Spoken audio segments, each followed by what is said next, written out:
Welcome to Sober Talk. I'm Dennis and I have lived experience of alcohol. If you or anyone you know is struggling with alcohol, please call Alcoholics Anonymous on 1300 222222 or check out their website on aa.org.au. I'll just run through the preamble of Alcoholics Anonymous. Alcoholics Anonymous is a fellowship of men and women who share their experience, strength and hope with each other. They must solve their common problems and help others to recover from alcoholism. The only requirement for membership is a desire to stop drinking. There are no dues or fees for AA membership. We are self-supporting through our own contributions. AA is not allied with any sect, denomination, politics, organisation or institution, does not wish to engage in any controversy, neither endorses or opposes any causes. Our primary purpose is to stay sober and help other alcoholics achieve sobriety.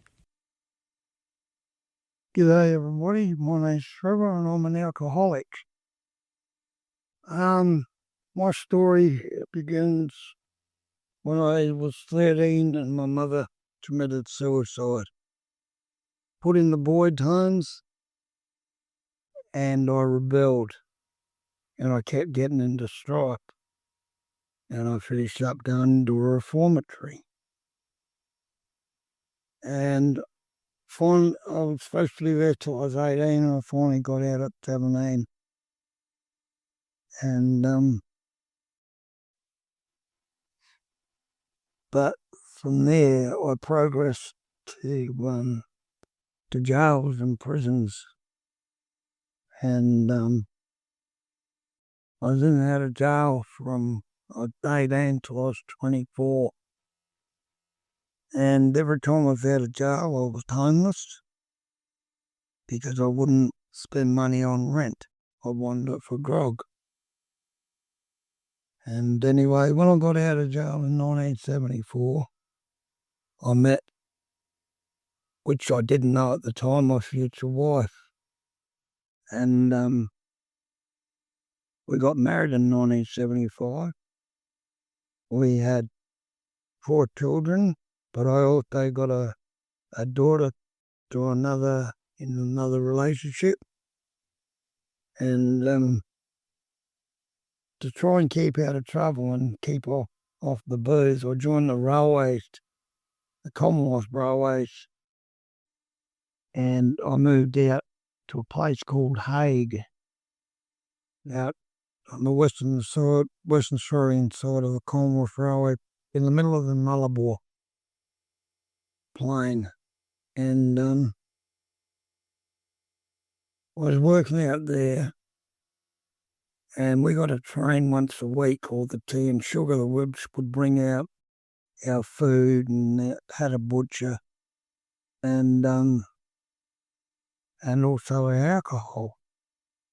And I thought, well, this would be good. If I run out of grog out there, I can't get any more. The nearest town was 900 kilometres away, which was Kalgoorlie, and I just couldn't drop everything and just go to town. And anyway, I was there for a couple of weeks, maybe a month, and I found out I had a cousin working in the next camp, and in the next camp there was a shop where you could buy groceries and all that kind of thing, but it was full of grog as well. So that finished that. And I got on the grog again more regularly. But then they moved the concrete gang in and they had a wet mess. And the wet mess was every day. And every day I was on the grogs. And once the concrete gang went through, they shut the camp. So we transferred to a place called Manguri, which was 25 mile out of Cooper Pedy. And so I didn't get my grog as often, but what I could do was stack up the grog because there wasn't much to spend your money on except general necessities. Anyway, by this time, my wife had 2 children, and then my wife got crook, and we had to move to a town, so we moved to Port Augusta, and where she had 2 more children. Well, anyway, my drinking progressed to more and more and more, and I finished up drinking for 48 years, and the 40th wedding anniversary was coming up, and the wife had all these things planned, and I decided to go on a bender. So 2 weeks leading up to it, I was drunk. Come the day of the anniversary, I couldn't get out of bed except to go to the toilet. And anyway, 2 weeks later, I turned 65, and I really poured it on. And anyway, in 1982, my brother-in-law tried to get me in the program, but I didn't listen to him. But I'd tried hypnotism, psychologists, pharmaceutical medicine, all to stop drinking. I tried on my own, I don't know how many times. Nothing worked. Anyway. Did you try detox? No, I didn't try detox. That's right. And the next day I was laying in bed and for some unknown reason, I think it was my high power, which I didn't know at the time, AA popped into my head. Well, I lay there for a bit, and then I got up and was waiting to cop my medicine from my wife. And all she said to me was, I've been here for 40 years watching you slowly drink yourself to death. I'm not hanging around for 41.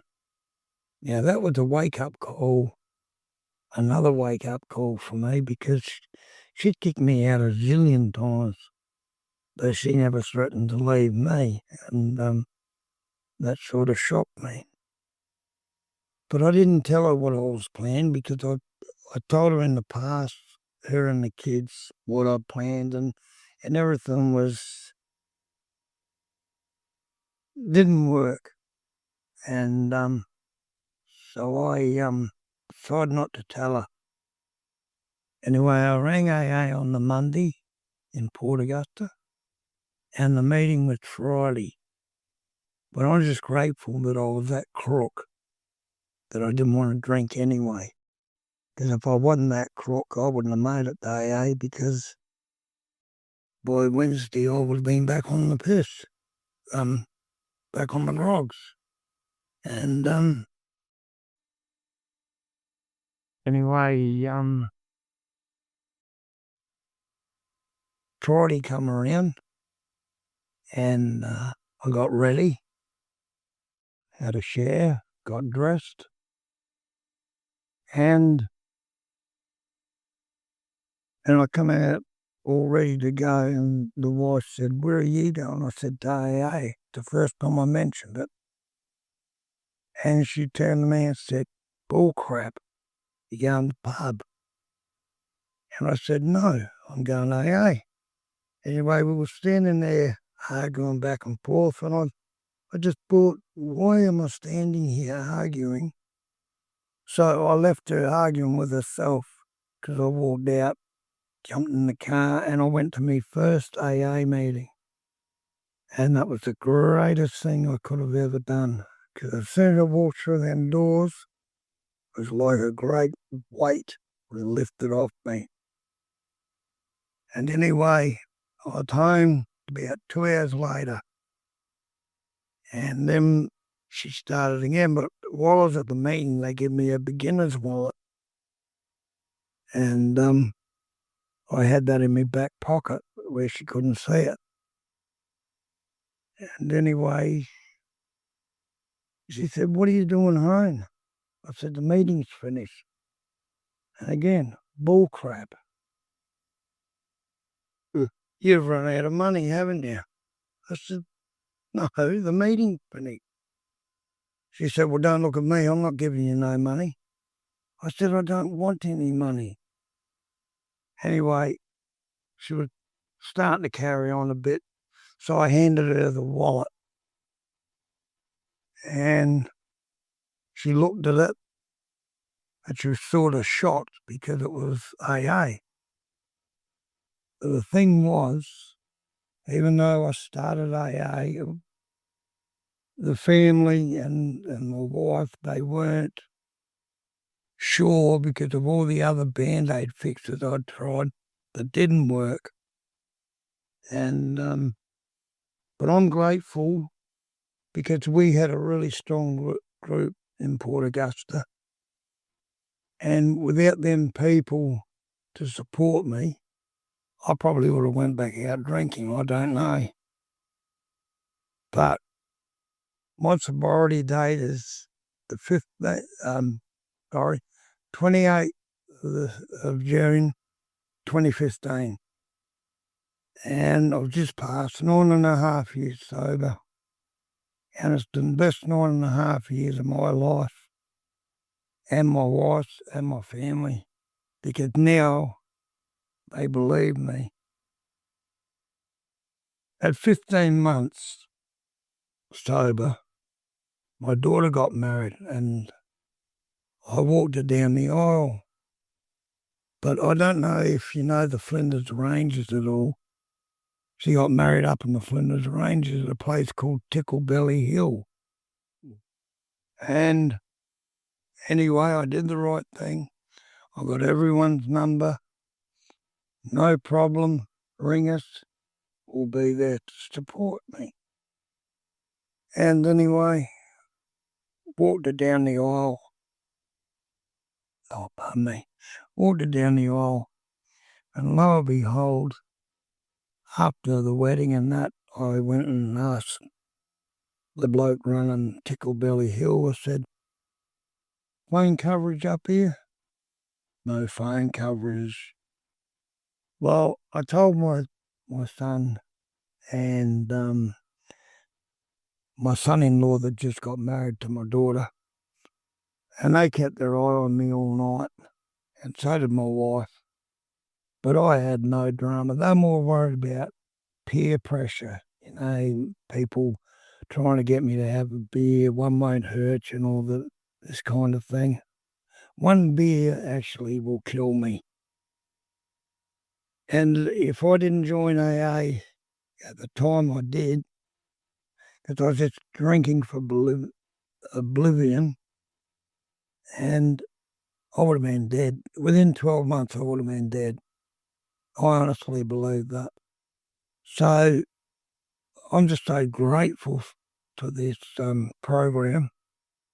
And I was told by my first sponsor, if you're asked to share, you get off your royal and get up and share. And ever since then, that's what I've done. Sometimes I do a reasonably good share, and the next time I do a crap one because I um I'm I'm getting dementia, and it's progressing, and so I I struggle with a lot of things. I think I'm autistic as well. I haven't got a clue, but my brain just doesn't work like normal people's. But I was someone all my life struggled to fit in. I didn't fit in. I was always an outcast. Even in my family, I was an outcast. I was the black sheep of the family. If anything went wrong, who got the blame? Me. And I mightn't have even been there. And I still get the blame. And my sisters, my two older sisters, man, did they get me into a lot of crap. I got flogging after flogging because they blamed me for the crap they done. And anyway, I've made amends to my family. I've forgiven because I didn't invite any of my family to my wedding. I said to my future wife, if any of my family are sitting in here when I walk in to marry you, I'm gone. I'm out the door. That's how much I didn't like my family. Today, I get on well with them. And it's so brilliant to have them in my life, you know. But it's only through this program and working the steps that I've got I've got an outlet. I can step up. I'm getting confused. I'm sorry. I've I've got a program. That's what I meant to say. I've got a program where I can handle most things, and what I can't handle, I'll ask my higher power for help. I've always believed in a higher power because some of the scrapes and car accidents and just some of the dumb things I've done, I should have been dead years ago. But I knew back then something or somebody was looking after me. So I've always believed in a higher power. I just didn't know what he was called. It's only coming in the program that I finally could give him a name. I had a little bit of trouble with the word God in the program because as a kid, I got punished for not reading the Bible. And because I got punished, I was in a boys' home and I got teased the hell. And I got in a lot of scrapes. So that brought on more punishment. And I just hated religion, hated God. But I tell you what, some of the things I got into, who was the first person I called on? My mate God. So, even atheists, they believe in some sort of God, It might be the Bible God, which I don't believe in. My higher power is, I'm actually sitting in a place called Taroona Bay on an AA camp. And it's so peaceful and serene here. It is unbelievable. It's so beautiful. And this is the type of things I missed out on because of alcohol. I never seen anything beautiful. It was all droll and yeah. My family had a horrific time with me, with me alcohol. My kids missed out on a lot, um, you know, because I had to have my alcohol. But thanks to this program, I am so, so grateful. And I do service in AA. Like Dennis just pulled me out wiping dishes to do this talk. And but I'm being secretary. I'm now treasurer of my group, and I just love doing service, you know. And I'll pick up a broom or whatever's needed, and I'll do this without being told because you tell an alcoholic they're not going to do it. you ask an alcoholic and they will do it. Because our program works on suggestions, not you will. And that's another thing I love about it. And the people are incredible. One thing I love about the people is they can't help you, they won't harm you. And that, to me, is... And these people were all strangers to me when I come into prayer. I didn't know anybody. And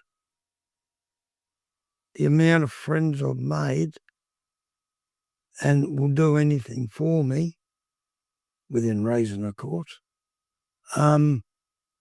it's just incredible. It's just so hard to explain.